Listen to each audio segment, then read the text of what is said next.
నమస్తే, welcome to 99 TV. నేను ప్రియాంక. ఒక పక్క గాజాలో బాంబుల మోత, ఇంకో పక్క మన దేశంలో పొలిటికల్ హిట్. అవును, ఎక్కడో వేల కిలోమీటర్ల దూరంలో జరుగుతున్న యుద్ధం ఇప్పుడు ఇండియాలో అధికార ప్రతిపక్షాల మధ్య అగ్గిరాజేసింది. పాలస్తీనా పిల్లలు ప్రాణాలు కోల్పోతుంటే మోదీ సర్కార్ ఎందుకు మౌనంగా ఉంది అంటూ కాంగ్రెస్ అగ్రనేత సోనియా గాంధీ వేసిన ప్రశ్న ఇప్పుడు దేశవ్యాప్తంగా సంచలనంగా మారింది. దానికి బీజేపీ కూడా ఏ మాత్రం తగ్గకుండా ఇదంతా మీ ఓటు బ్యాంకు రాజకీయాలే అంటూ దిమ్మ తిరిగే కౌంటర్ ఇచ్చింది. అసలు ఈ వివాదం ఏంటి? సోనియా గాంధీ రాసిన ఆ ఆర్టికల్లో ఏముంది? కేంద్రం నిజంగానే సైలెంట్ గా ఉందా, లేక బీజేపీ చెప్తున్నట్లు కాంగ్రెస్ పాలిటిక్స్ చేస్తోందా? ఈ రోజు ఈ వీడియోలో ఈ టాపిక్ గురించి ఇన్ డెప్త్ గా చాలా క్లియర్ గా తెలుసుకుందాం. వీడియో స్కిప్ చేయకుండా ఎండ్ వరకు చూడండి. అసలు ఈ మ్యాటర్లోకి వెళ్తే ముందు ఇండియా పాలస్తీనా రిలేషన్స్ గురించి మనం కొంచెం బ్యాక్గ్రౌండ్ తెలుసుకోవాలి.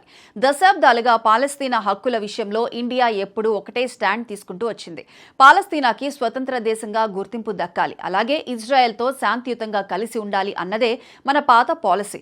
మహాత్మా గాంధీ నుంచి నెహ్రూ, ఇందిరాగాంధీ వరకు ఇలా అందరూ పాలస్తీనాకి ఒక మోరల్ సపోర్ట్ ఇస్తూనే వచ్చారు. ఈ చారిత్రక బంధం గురించి ఇప్పుడు సోనియా గాంధీ ప్రస్తావిస్తున్నారు. ఒకప్పుడు గొంతెత్తి మాట్లాడిన ఇండియా ఇప్పుడు ఎందుకు సైలెంట్ అయిపోయిందని ఆమె ప్రశ్నిస్తున్నారు. రీసెంట్ గా Sonia Gandhi the Indian express లో ఒక ప్రత్యేకమైన ఆర్టికల్ రాశారు. అందులో మోదీ ప్రభుత్వం అనుసరిస్తున్న విదేశాంగ విధానం మీద డైరెక్ట్ అటాక్ చేశారు. ముఖ్యంగా గాజా యుద్ధం విషయంలో కేంద్రం తీసుకున్న వైఖరిని ఆమె తీవ్రంగా తప్పుపట్టారు. పశ్చిమాసియాతో మనకున్న చారిత్రక బంధాన్ని ఈ ప్రభుత్వం పక్కన పెడుతోందని ఆమె విమర్శించారు. ఐక్యరాజ్య సమితి దర్యాప్తు కమిషన్ ఇచ్చిన రిపోర్ట్స్ ని ఆమె ఈ సందర్భంగా గుర్తు చేశారు. గాజాలో వేలాది మంది అమాయకపు పిల్లలు చనిపోతున్నారు, ఇంకెంతో మంది ప్రాణాపాయ స్థితిలో ఉన్నారు, ఆసుపత్రులు కుప్పకూలుతున్నాయి. అయినా ఇంటర్నేషనల్ కమ్యూనిటీ ఈ యుద్ధాన్ని ఆపడంలో దారుణంగా ఫెయిల్ అయిందని ఆమె ఆవేదన వ్యక్తం చేశారు. ఇలాంటి ఒక దారుణమైన మానవతా సంక్షోభం జరుగుతున్నప్పుడు ఇండియా లాంటి ఒక గొప్ప ప్రజాస్వామ్య దేశం గొంతు ఎత్తకుండా ఒక ఒంటరి మౌన స్వరం లాగా మిగిలిపోయిందని సోనియా గాంధీ అన్నారు. కేవలం చూస్తూ ఊరుకోవడం అనేది నైతికంగానే కాదు, మన జాతీయ ప్రయోజనాల కోణంలో చూసుకున్నా ఏమాత్రం కరెక్ట్ కాదని ఆమె కుండబద్దలు కొట్టారు. పాలస్తీనాతో మనకున్న పాత సంబంధాలను కొనసాగిస్తూ కేంద్ర ప్రభుత్వం దీనిపై వెంటనే స్పష్టంగా నోరు విప్పాలని డిమాండ్ చేశారు. సోనియా గాంధీ నుంచి ఇంత పెద్ద విమర్శ వచ్చాక బీజేపీ ఊరుకుంటుందా? రంగంలోకి దిగి స్ట్రాంగ్ కౌంటర్ ఇచ్చింది. బీజేపీ అధికార ప్రతినిధి షెహజాద్ పూనావాలా దీనిపై స్పందిస్తూ కాంగ్రెస్ మీద ఫైర్ అయ్యారు. దేశ విదేశాంగ విధానం అంటే ఒక దేశ భద్రత, అంతర్జాతీయ సంబంధాలకు సంబంధించిన విషయం. కానీ కాంగ్రెస్ పార్టీకి మాత్రం ఇవన్నీ పట్టవు. వాళ్లకు కావాల్సింది కేవలం వాళ్ల ఓటు బ్యాంకు రాజకీయాలే అని ఆయన తీవ్రంగా ఆరోపించారు. గాజా విషయంలో ఇండియా ఎక్కడ సైలెంట్ గా ఉందని ఆయన ప్రశ్నించారు. ఇప్పటికే అంతర్జాతీయ వేదికల మీద చాలా సార్లు మన స్టాండ్ ఏంటో క్లియర్ గా చెప్పామని గుర్తు చేశారు. ఉగ్రవాదాన్ని ఇండియా ఎప్పుడూ సమర్థించదని చెబుతూనే పాలస్తీనా ప్రజల ఇబ్బందుల పట్ల కూడా మనం స్పందించామని బీజేపీ నేతలు అంటున్నారు.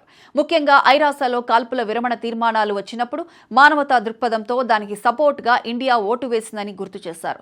మాటలు చెప్పడమే కాదు, చేతల్లో కూడా పాలస్తీనాకు మన దేశం అండగా నిలబడిందని, మందులు, అత్యవసర వస్తువులు, ఆహారం లాంటి మానవతా సాయాన్ని అక్కడికి పంపించామని బీజేపీ గట్టిగా కౌంటర్ ఇచ్చింది. నిజానికి ఇక్కడ మనం అర్థం చేసుకోవాల్సిన ఒక ఇంపార్టెంట్ పాయింట్ ఉంది. ఇంటర్నేషనల్ పాలిటిక్స్ లో ఎప్పుడు బ్లాక్ అండ్ వైట్ ఉండవు. ఇప్పుడున్న పరిస్థితిలో ఇండియా ఒక బ్యాలెన్సింగ్ యాక్ట్ చేస్తోంది. ఒక పక్క ఇజ్రాయెల్ తో మనకి డిఫెన్స్ అండ్ టెక్నాలజీ పరంగా చాలా బలమైన సంబంధాలున్నాయి.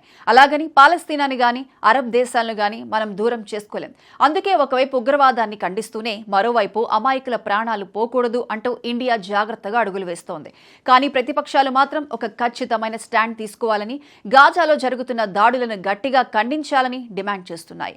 మొత్తానికి సోనియా గాంధీ రాసిన ఒక్క ఆర్టికల్తో గాజా మ్యాటర్ కాస్త ఒక దేశంలో ఒక పెద్ద పొలిటికల్ ఇష్యూగా మారిపోయింది. కేంద్రం మౌనంగా ఉండి చారిత్రక తప్పు చేస్తోందని కాంగ్రెస్ అంటుంటే, లేదు ఇదంతా కాంగ్రెస్ ఓటు బ్యాంకు పాలిటిక్స్ మాత్రమే, మేము చేయాల్సిన సాయం చేస్తున్నామని బీజేపీ వాదిస్తోంది. మరి ఈ మొత్తం ఎపిసోడ్లో మీరేమనుకుంటున్నారు? సోనియా గాంధీ చేస్తున్న విమర్శల్లో నిజం ఉందంటారా, లేక బీజేపీ చెప్తున్నట్లు ఇది కేవలం పాలిటిక్స్ మాత్రమేనా? ఇండియా తీసుకున్న స్టాండ్ కరెక్టేనా? మీ వాల్యుబుల్ ఒపీనియన్ని కింద కామెంట్ సెక్షన్లో మాతో పంచుకోండి.